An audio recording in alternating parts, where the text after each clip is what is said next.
TGF Nation, the quarterback position has never been more important in college football, and this year is loaded with elite talent. Last week, we broke down the two biggest names in the game, Arch Manning and Dante Moore. Today, we're looking at 14, that's right, 14 more names who could define the 2026 season, compete for the Heisman Trophy, lead their teams to the CFP, and potentially become the next great NFL prospects. I'm Brad Fowler.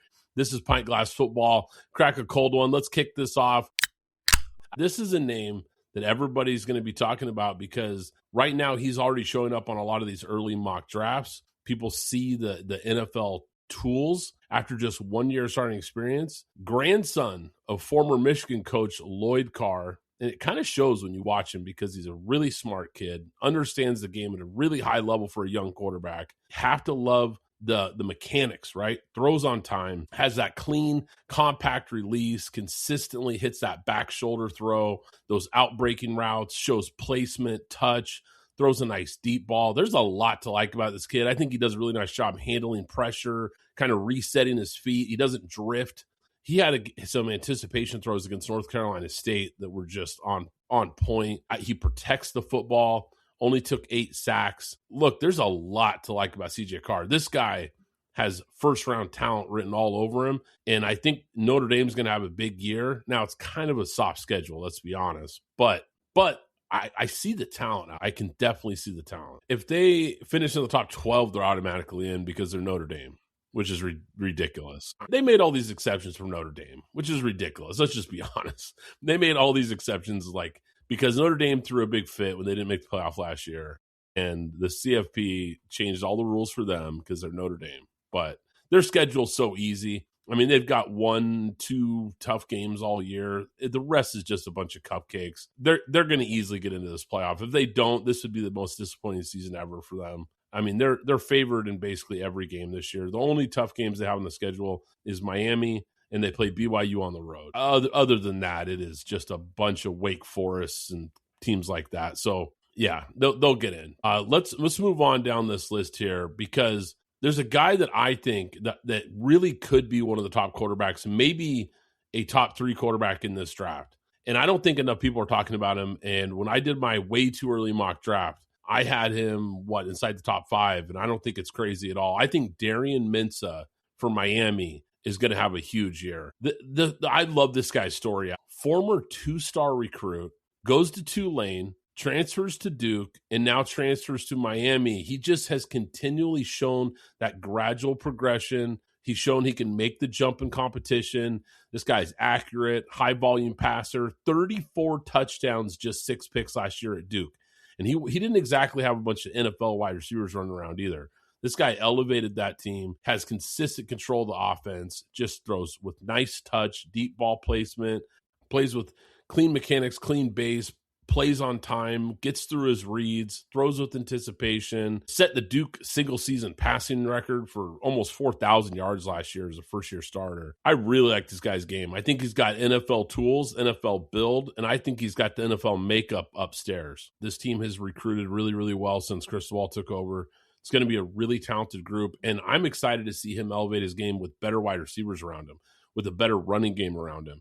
Quite frankly, more than likely a better offensive line. I know they replaced a lot of starters up front, but on paper, the offensive line should be good. So he's going to have a really good situation at Miami, and I think we're going to see Darian Mensah really play at a high level. I'm excited. Probably one of the most exciting quarterbacks to watch next season. Now, here's a guy that he's absolutely worth talking about is Julian Sayin at Ohio State. Not your prototypical build, but man, you want to talk about elite ball placement. I think this guy is the best in this class at throwing receivers open, creating those yards after the catch, just efficient, led FBS in completion rate, attacks downfield. It's not just quick dump off stuff.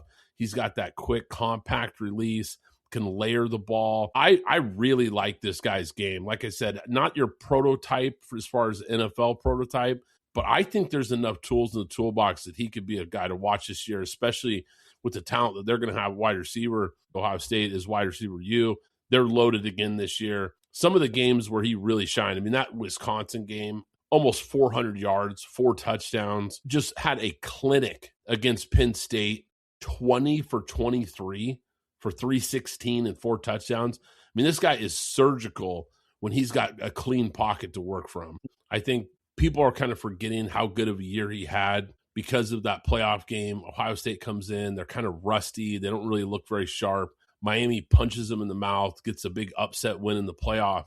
And I think that's kind of the lasting memory we have of Sayin and Ohio State. But that season, I mean, they were right there, number 1 team, number 2 team in the country basically all year. I think they're going to be really good again this year, and I think he's going to have a big year. Now, another guy I don't see as being obviously a prototypical NFL prospect, but at the college level, man, I'm glad this guy is coming back to school because he is so fun to watch. What about Trinidad Chambliss at Ole Miss and what we saw from him? This guy's a big-time athlete. Now, like I said, doesn't have the ideal size. I'm going to be really interested to see what his actual height is.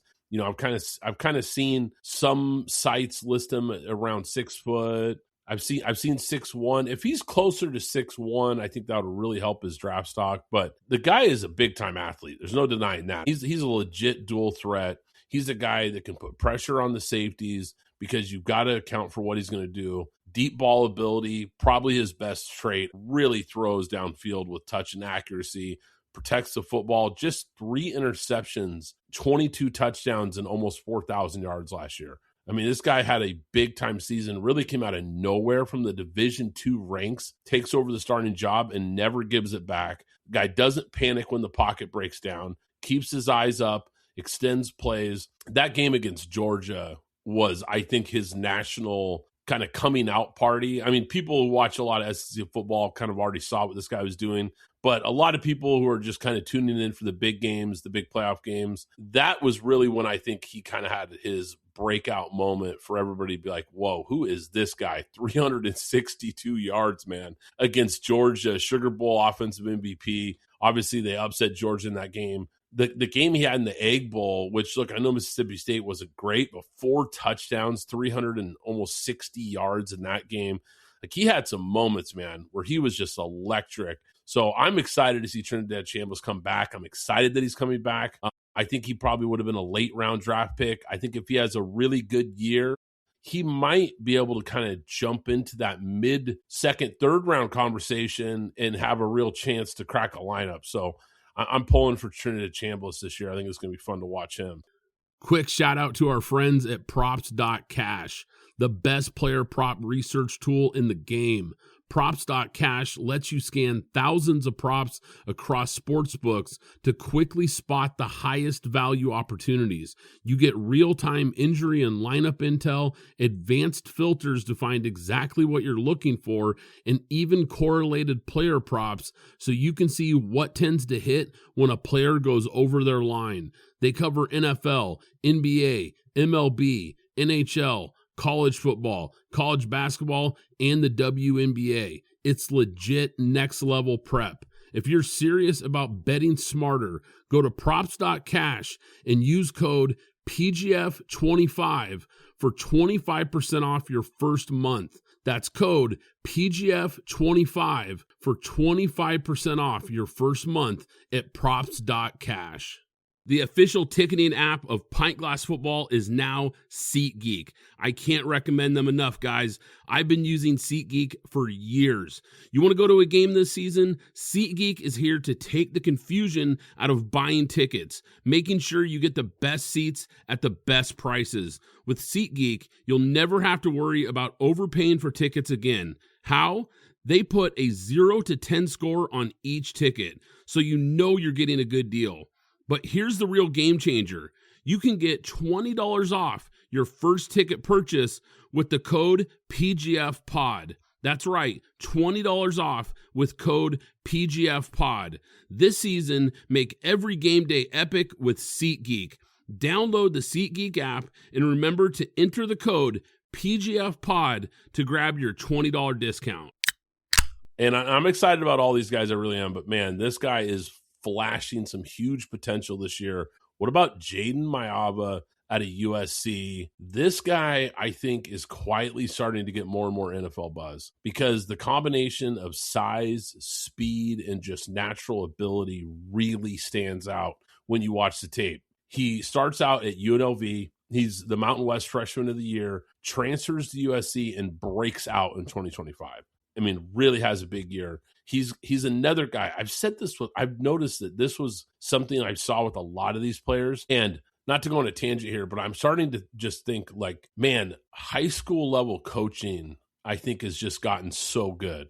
And the reason I say that is because these young quarterbacks are coming into college football and they are so polished compared to what we saw, 10, 15, 20 years ago. It's amazing how good these guys' mechanics are, how clean they are at such a young age, because all these guys have that quick, compact release, gets the ball out on time. He's got a really nice deep ball, can drop it 40, 50 yards down the field, just flick it out there with ease. Led the Big Ten in passing yards in his first year starting. Like I said, he's a big, sturdy kid, can finish throws even when he's getting hit in the pocket. I love the toughness he showed. I love the game against Michigan.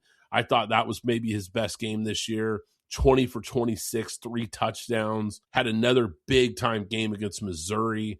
Couple touchdowns in that game, almost 300 yards. I actually got to see this kid play live versus Oregon in a big top 25 matchup. And that was a game where he did struggle against an elite defense. Oregon had a top 10 defense, threw some picks in that game, had some moments that he didn't look great, but he still flashed some big throws. He still had some moments in that game where the talent was still on display, even though you could tell Oregon was clearly the more talented team. He still had some big moments in a big-time road atmosphere. So I'm excited to see if Jaden Iamaleava can kind of take that next step. USC's got a tough schedule this year. So he's going to have a lot of chances or a lot of showcases to kind of show what he can do this year in the Big Ten.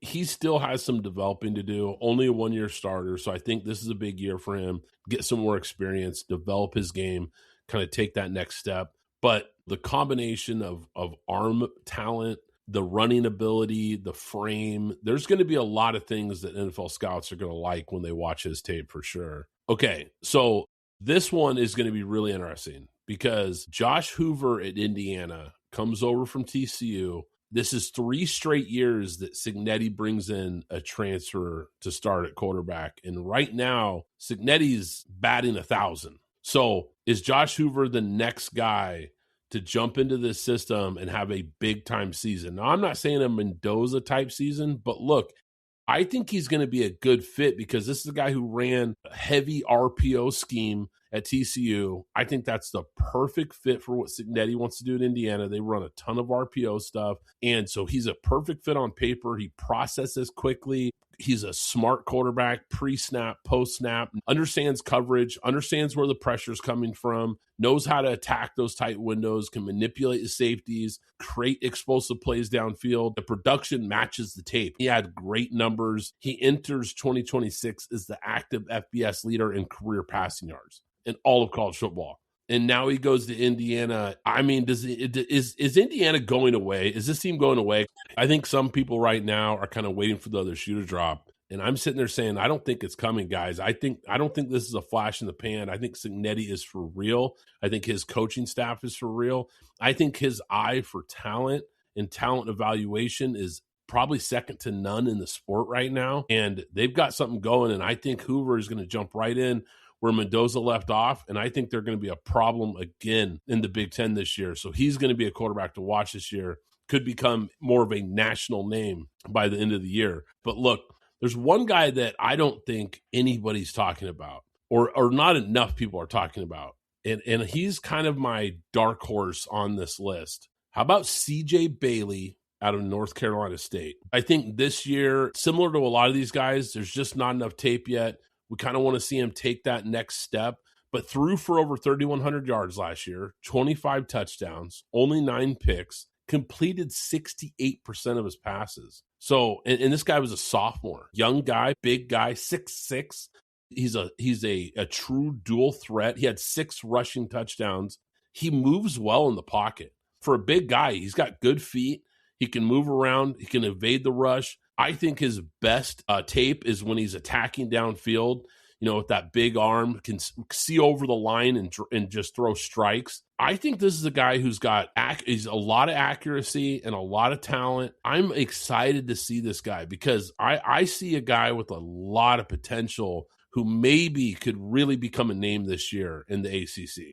Speaking of high ceiling, we got to get to this guy, LaNorris Sellers. Look, I think NFL scouts are intrigued by the rare size speed combo, right? 6'3", 240, has pull away speed in the open field, a big time athlete, big physical guy, throws a nice deep ball. He's a dangerous scrambler, a guy who breaks tackles and can run guys over. Big, strong, kind of a big power quarterback, can absorb contact, still deliver an accurate ball downfield, even when he's getting hit. What has me excited, because his career so far has been a little bit of a yo-yo. He's had some moments where he looks really good and you think, oh man, look at the potential. And then other games where it kind of doesn't look so great and the plays kind of break down and you can see some flaws in his game. But I think one of the most physically gifted quarterbacks in this class, I don't know if that part's debatable. This is a guy, if he can just put it together and be a little more consistent, I think he could be a guy that starts to climb draft boards if he has a big year. And I think if you're a South Carolina fan, if you're a LaNorris Sellers fan, you've got to be a little bit excited about what we saw over those final 3 games last year. He started to really put some good football together. So if that momentum carries into 26, he's a guy to watch. Here's an intriguing player. And I think this is a guy who a lot of people probably didn't get to see much of, played at the G5 level. So a lot of people didn't see just how talented he was. We're going to find out how good this guy is this year. Now that he's playing in the Big 12, that's Drew Mestemaker, now transferring from North Texas to Oklahoma State. This guy, I went and tried and watched some tape on this guy because I'll admit I didn't see a whole lot of North Texas last year. So I went back and watched some film on this guy. Man, he gets the ball out quick. I mean, he's got a really fast release, really keeps himself clean by getting the ball out, evades the rush, pushes the ball downfield with accuracy. Those intermediate throws, the seam throws, the deep passing, those are all big strengths of his. This guy set North Texas passing records last season with over 4,300 yards and 34 touchdowns as a freshman. I mean, absolutely lit it up. So I'm excited to see him jump to this next level of competition because there's a lot to like here. He gets through his progressions. He's poised in the pocket, doesn't panic. And this might be one of the cooler stories going into this college football season. This guy was a former 0, not 1-star, 0-star recruit. He was a walk-on. Not only that, he never started a varsity game in high school. And so you want to talk about a guy who had to grind and claw his way onto that football field. I'm rooting for him. I think it's a really cool story. He redshirted in 2024 and then led the entire FBS in passing yards last year. So he goes to Oklahoma State because his coach at North Texas takes the Oklahoma State job, brings him with him, and this offense is going to be fun to watch, man. Speaking of the Big 12, former Big 12 quarterback, transfers to LSU. I've been talking about this guy since he was a freshman. I said back then, you got to circle this name because I see something here. Sam Leavitt. What a player this guy is, man. Broke out at Arizona State in 2024 as a freshman. Like I mentioned, helped Sun Devils get to a conference title. And early that year, I remember watching some of their games and saying, who is this Sam Leavitt guy?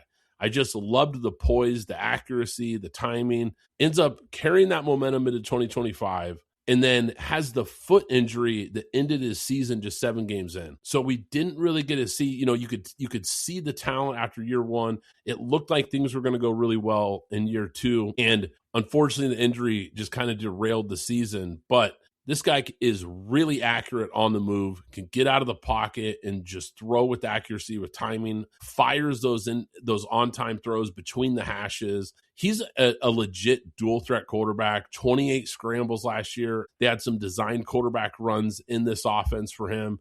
He protects the football, just 3 interceptions before the injury. He's got elite deep ball touch, can really feather it in there, extends plays like a point guard. When the pocket breaks down, he gets rid of the ball, he distributes, finds the open man. This is a guy who's really flashed on tape. I can't wait to see what he does. with Lane Kiffin, because we've seen Lane Kiffin just elevate quarterback play everywhere he's been.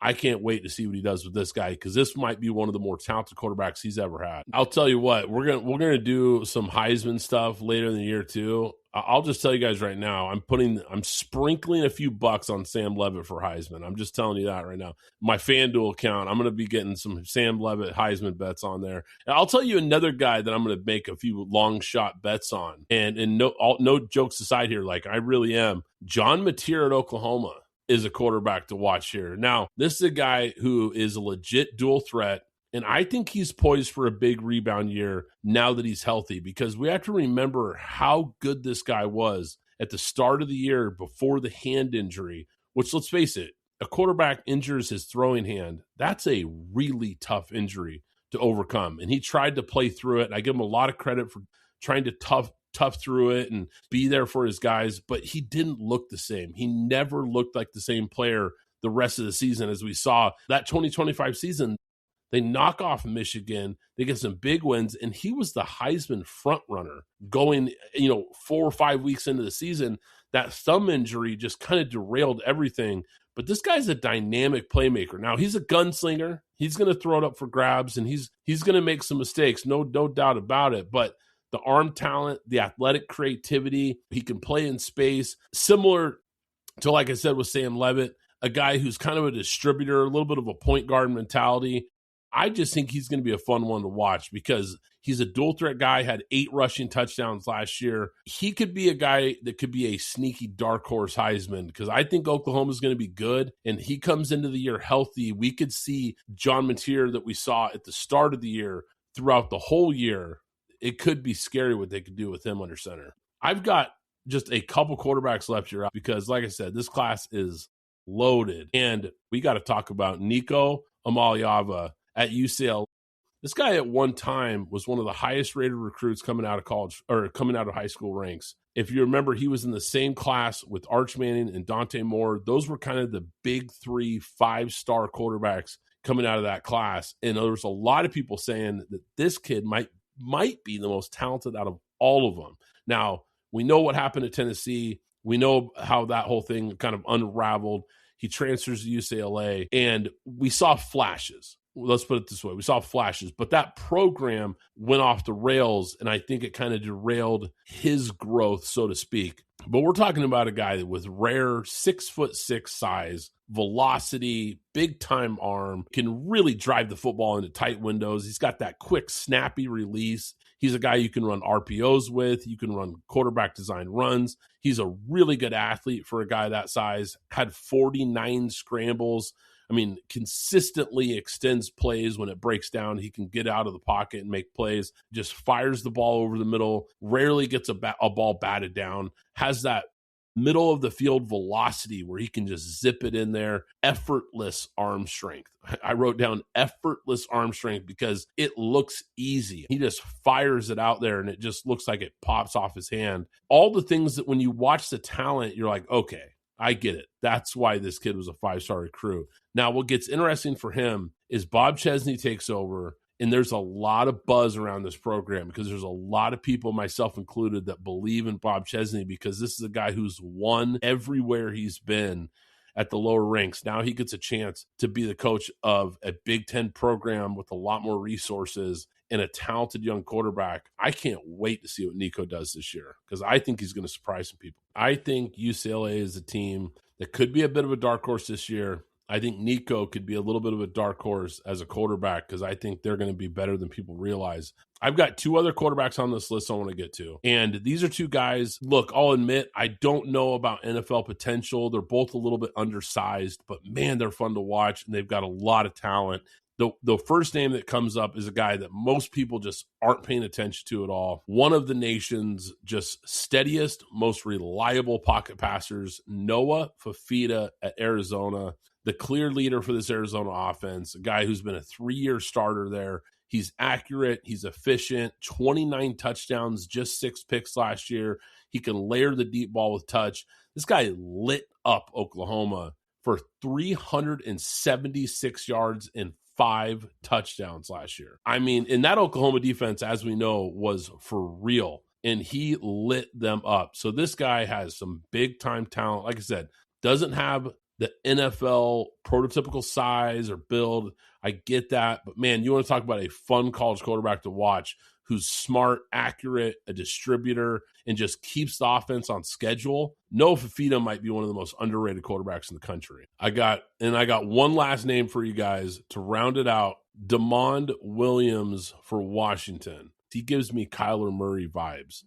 And look, not in the sense of the mental makeup or anything like that, because you guys know how I feel about Kyler Murray, but I'm talking about as the physical player, just a undersized but electric player as far as talent, scrambling, big time arm talent, like just quick, elusive, can just spin it. This guy reminds me so much of Kyler when we saw him at Oklahoma, running around behind the line of scrimmage, making guys miss, and then throwing darts downfield, beats the blitz. You can get the ball out quick, like I said, big-time pocket mobility, escapability, timing, anticipation, just consistently shows up on tape.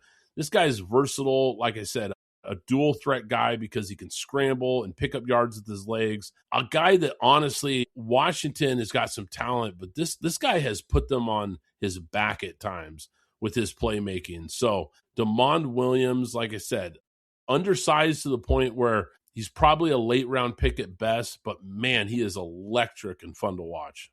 All right, guys, make sure you subscribe or follow wherever you get your podcasts so you don't miss any future episodes. I'm Brad Fowler. This is Pint Glass Football, and we'll catch you next time.